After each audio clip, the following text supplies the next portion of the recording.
सूरत new civil अस्पताल में आधुनिक EPBX संचार प्रणाली शुरू कर दी गई है। इससे डॉक्टरों और नर्सिंग स्टाफ के बीच संपर्क तेज होगा और मरीजों को समय पर बेहतर इलाज मिल सकेगा।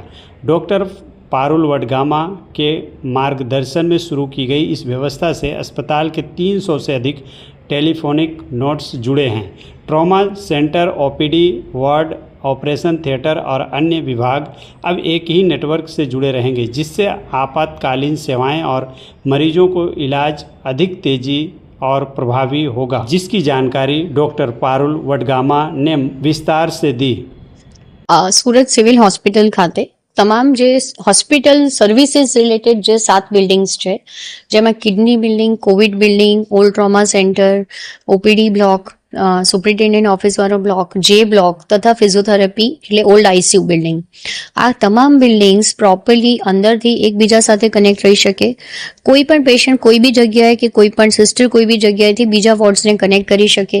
ધારો કે કોઈ ઇમરજન્સી આવી હોય, ડિઝાસ્ટર આવ્યું હોય, ભૂકંપ આવ્યું હોય, ફ્લડ આવ્યું હોય, તો કોઈનું કમ્યુનિકેશન ખતમ ના થઈ જાય, ઠપ ના થઈ જાય અને પેશન્ટ સર્વિસીસ ફાસ્ટ થાય, રિપોર્ટ્સ ફાસ્ટ થાય, એકબીજાને કોમ્યુનિકેશન ફાસ્ટ મળે, દવાઓને કોઈને જોઈતી હોય તો દવાઓ માટે ફોન કરી શકે।